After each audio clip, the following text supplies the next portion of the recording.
Y a partir de ahí, Eva llega a Buenos Aires en 1935, la segunda mitad de la década del 30,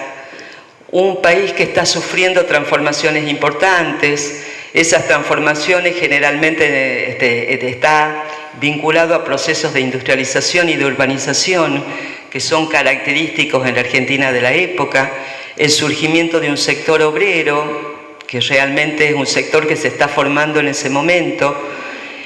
y que trabaja mucho tiempo sin ningún tipo de legislación laboral y con salarios de hambre, para hacerlo un poco, para resumirlo un poco. O sea que en esta etapa, mientras está pasando eso en Buenos Aires, en la Argentina en realidad, y en lo que hoy sería el conurbano bonaerense, Evita comienza sus primeras relaciones con el mundo de la actuación, que no van a ser fáciles. Ella logra incorporarse a una compañía de teatro, de una actriz conocida que va a ser Eva Franco. Después va a trabajar con Discépolo, con Armando Discépolo, pero el teatro está muy mal a fines de la década del 30. Los actores ganan poco, las obras son de muy bajo presupuesto y podríamos decir que es una época difícil y oscura. ¿Qué parte del mundo del espectáculo comienza a brillar o a iluminar? ¿Cuáles serían los que son las vías del triunfo? Un poco es la radio, que comienza a desarrollarse de una manera importante, y también va a ser el cine. Y una de las características de esa época va a ser que durante 5 años Eva va a tener roles secundarios hasta 1940. En 1941 va a conseguir en la radio, donde ella prácticamente se centraliza gran parte de su actuación, un contrato por 5 años, y ya para 1944 alcanza algún tipo de renombre como actriz. Y ustedes ven aquí en la exposición que aparece en algunas revistas, digamos, y se somete a todo ese proceso de construcción de una figura popular en estas revistas que ustedes tienen ahí, que ven sus primeros despuntes como actriz. Eso por un lado, eso, digamos, va pasando la vida de Eva,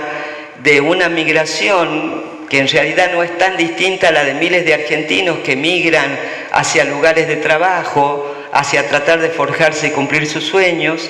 Y en ese lapso, en el año 1943, hay otro acontecimiento político que va a ser importante, que está fundado con la Revolución de Junio, que comienza de una forma bastante confusa, en realidad contra la guerra, digamos, defendiendo cierta neutralidad,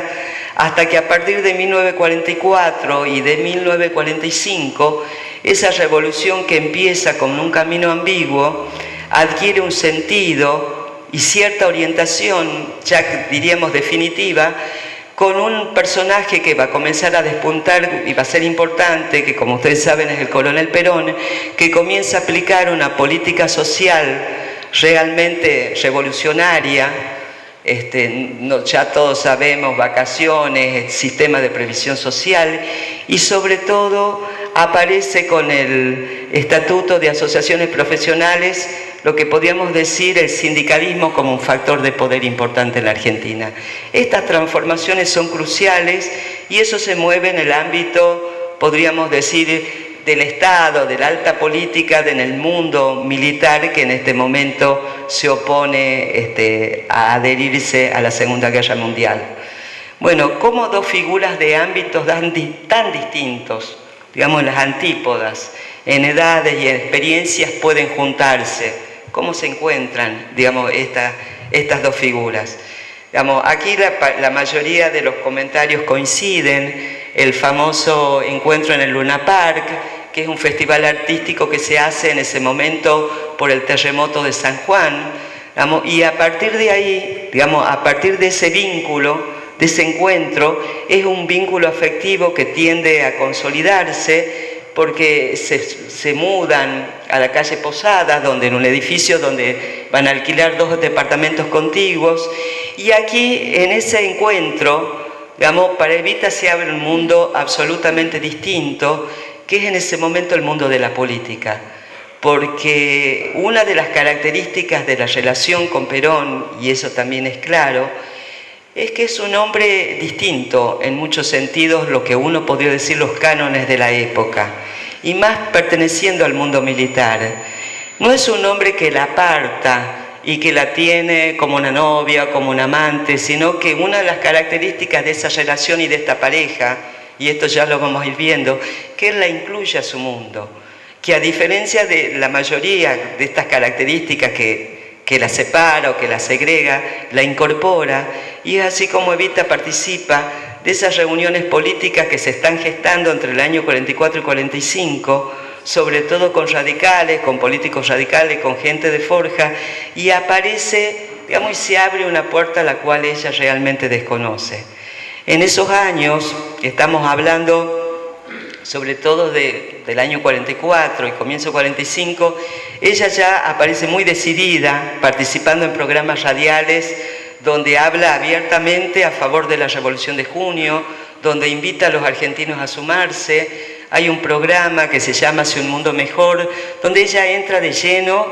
a militar políticamente a favor, todavía el peronismo no existe, pero sí a favor de este movimiento que está comenzando en esa dirección. A estas alturas, digamos, estamos hablando ya comienzo del año 45, digamos, la figura controvertida es Perón, todavía no es tanto ella, después va a ser ella o quizá ella también, pero sobre todo ¿por qué? Por la tremenda reacción patronal que generan todas estas modificaciones laborales que Perón de alguna manera desarrolla, y esa reacción patronal que se desarrolla durante todo el año 45 concluye, como ustedes saben, con la solicitud dentro del ejército, de un grupo dentro del ejército que le exige la renuncia de todos sus cargos y de alguna manera su confinamiento en Martín García, y aquí comienza, digamos, el otro periodo de esta historia y de las transformaciones de lo que es hasta el momento Eva Duarte. ¿Y por qué es esto?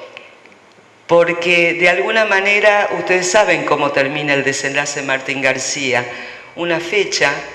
que es el 17 de octubre, que tiene muchísimos significados, tanto para la vida personal de Juan Perón y de Evita, como también para el rumbo y el punto de inflexión que significa para la vida de los argentinos. ¿Y por qué digo esto? Porque de alguna manera el desenlace del 17 de octubre, que de alguna manera explica el retorno de Perón a la vida política, la construcción de un movimiento social que va a ser el peronismo, que hasta el día de hoy tuvo una tremenda influencia obviamente en la Argentina y América Latina, sino también porque cambia la vida personal de estos dos personajes que están aquí involucrados. Generalmente se dice, y ese es un mito que el peronismo quiso forjar después, en torno al 17 de octubre, su espontaneidad y quiénes fueron sus líderes, que Evita tuvo un papel descollante el 17. Pero ella misma, si uno lee sus libros, ella dice que no, y aquí cito, ella dice: nunca me sentí más pequeña, tan poca cosa como en aquellos días. Lo que sí es verdad que la relación, en la desgracia, su relación con Perón se profundiza, y a partir de ahí, de esos días se decide el matrimonio, y aparece una hermosa carta de amor que yo le he traído porque me imagino que les puede gustar, acerca una carta del 14 de octubre que es muy conocida, que seguramente ustedes la conocen, pero que de alguna manera muestra el tenor y la consistencia de esa relación, cosa que muchas veces uno olvida, la parte afectiva, la parte subjetiva que están detrás de esas acciones. Y esta es una carta de Perón, que seguramente Dora la debes haber escuchado 1000 veces, pero me parece que vale la pena leerla, en la que dice lo siguiente: mi tesoro adorado, solo cuando nos alejamos de las personas queridas podemos medir el cariño. Desde el día que te dejé con el dolor más grande que te puedas imaginar, no he podido tranquilizar mi triste corazón. Hoy sé cuánto te quiero y que no puedo vivir sin vos. En esta inmensa soledad está llena de tu recuerdo. Después la corto porque vienen algunas consideraciones políticas de con quién tenía que hablar y demás. Y otra cosa, te encargo que le digas a Mercante que hable con Farrell para ver si me dejan tranquilo y nos vamos a Chubut los dos. Si cede el retiro, nos casamos al día siguiente y si no sale, yo arreglaré las cosas de otro modo, pero liquidaremos esta situación de desamparo que tú tienes ahora. Otras consideraciones políticas que corto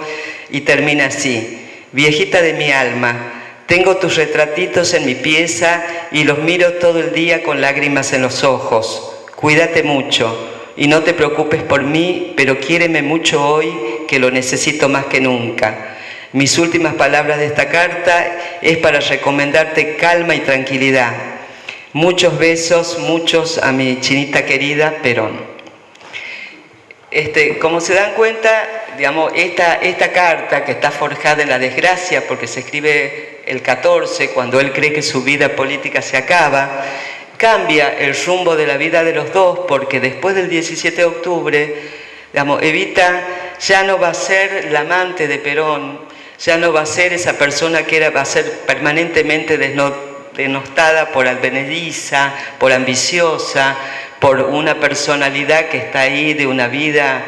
moral poco clara, sino que se convierte en su esposa. El 17 de octubre tiene mucha importancia en el giro personal de estas dos vidas y ese matrimonio se concreta justamente el 10 de diciembre de ese mismo año en la ciudad de La Plata. Y a partir de aquí se abre otra puerta para Eva Duarte. Digamos, ahora ya no va a ser Eva Duarte, va a ser Eva Perón. Y en función de esa característica lo acompaña su marido en la campaña presidencial, en todos los viajes al interior, algunas de las fotos quizás están en esta exposición. Y otro aspecto que tiene la campaña como un tema de época es que en esta campaña participan mucho las mujeres que no tenían todavía la ciudadanía política. Y estas mujeres participan tanto en la Unión Democrática como en el Partido Laborista, y Eva forma parte de una más en una posición importante en la que va a actuar, y a partir de este papel, digamos, ella comienza a desempeñar un rol de primera dama que va a ser absolutamente atípico y controversial, justamente, sobre todo porque ella va a labrar relaciones con la CGT, sobre todo a partir de Espejo, a partir de 1948, primero tiene que vencer, digamos, alguna turbulencia ahí con el laborismo y la vieja guardia sindical, que no viene al caso, pero a partir del año 48 ella ya tiene una sólida relación en ese marco, y por otro lado, porque instala su escritorio y sus tareas y su trabajo cotidiano en el Ministerio de Trabajo y demás, que es una tarea cotidiana. Eso nunca había hecho antes una primera dama. Él abandona ese rol tradicional, comienza a generar mucha controversia. Incluso un diputado radical que es San Martino propone una ley para que no tenga cualquier pareja de funcionarios importantes, ya sea presidentes o funcionarios políticos, sus esposas tuvieran cargos honorables o un rango en el escalafón importante. Digamos, intentan taparla con estas cosas, pero ya para esa época, digamos, a partir de 1948, Eva Duarte, transmutada en Eva Perón, ya es prácticamente Evita. No es solo un personaje, también es un símbolo y va a tener muchísima importancia dentro de la vida del peronismo. Como Dora va a hablar de la excepcionalidad, yo voy a dar algunos datos con los que ella podría apoyarse. Digamos, ¿cuáles son ejes fundamentales que tienen que ver con transformaciones importantes de la Argentina? Quizá uno de ellos es la promulgación de la ley 13.010, que es la ley que nos otorga ciudadanía política a las mujeres en la Argentina, donde ella hizo mucho y de alguna manera cambió parte del curso de las cosas, aunque hay que decir verdad que el voto de las mujeres en la Argentina tiene una larga historia, que el episodio de Evita, digamos que la participación de Evita Corona y lo concluye, porque es de reconocer que es una ley que está votada no solamente por los peronistas, sino también por los antiperonistas, y de alguna manera pone a la Argentina en un estadio de modernidad porque las argentinas llegamos con retraso al voto femenino. Digamos, ya Ecuador, Brasil, Uruguay, Cuba, digamos, eran países donde la mujer votaba, y la Argentina, digamos, se suma tardíamente a ese mundo de derechos civiles para las mujeres. El otro tema que quizá construye, cómo va construyendo este poder y este afecto, porque las dos cosas van íntimamente vinculadas, está asociado probablemente a la construcción del Partido Peronista Femenino, una construcción que se hace, digamos, a partir de su iniciativa, con 23 delegadas censistas. Ana Macri va a ser la delegada censista de Tucumán, y a partir de esta situación ella construye un verdadero poder político, porque Evita va a ser la presidenta. En virtud de esa presidencia participa en las reuniones del Consejo Superior del Partido, va a ser también plenipotenciaria de la CGT, y ya para los años 48 y 49, sobre todo, prácticamente su palabra tiene tanto peso, yo diría un poco menos peso que la palabra de Perón. Ella comienza a incidir en política, interviene en las autoridades partidarias, en las autoridades de candidatos partidarios al partido, y plenamente funciona dentro de la vida política. Y el otro vector, digamos, que cimenta, qué sé yo, ella como una figura emblemática, aparte del partido, yo diría que va a ser la Fundación Eva Perón, que es una fundación de la cual también mucho se ha hablado, mucho se ha dicho, y sobre eso también hay cuestiones oscuras del enfrentamiento de Evita con las damas de la Sociedad de Beneficencia. Lo que sí es cierto es que, más allá de eso, a partir del año 43 en adelante, había una clara decisión del Estado de avanzar y estatizar la política social. Digamos, más allá de toda esta cuestión que se habló mucho de que Eva, bueno, las desatendió y fue de alguna manera, tuvo un carácter altanero frente a las damas de la beneficencia. A partir de la Fundación de Beneficencia deja de funcionar a partir del año 43 en adelante. La Fundación Eva Perón se funda en el año 48, una fundación que todavía no tiene una historia calibrada. Hay muchos avances de lo que fue realmente su importancia y su incidencia en el mundo social nuestro de los argentinos, porque se construyó muchísimas cosas, tuvo una vasta actividad. Establecimientos educacionales, establecimientos hospitalarios, recreativos, hogares de ancianos, hogares de niños, construyó más de 1000 escuelas, y estamos hablando de una fundación que duró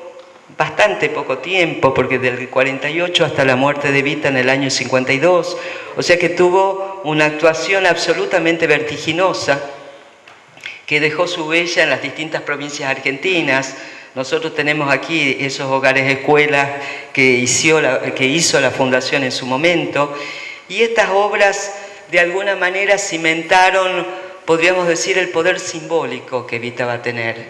porque toda esta construcción, a decir la verdad, lo hace sin tener ningún cargo institucional dentro del Estado. Ella nunca ocupó un cargo, se movió siempre, podríamos decir, de alguna forma en los pliegues del poder. Ella en sus libros le gusta decir que es la interlocutora entre el pueblo y Perón, que de alguna manera es la que conecta esos dos mundos, pero probablemente quizá esta obra social, que tiene una tremenda envergadura y que muchas veces no se calibra la profundidad y la constancia que esa relación quedó, de alguna manera construye un poder y construye prácticamente un emblema que va a tener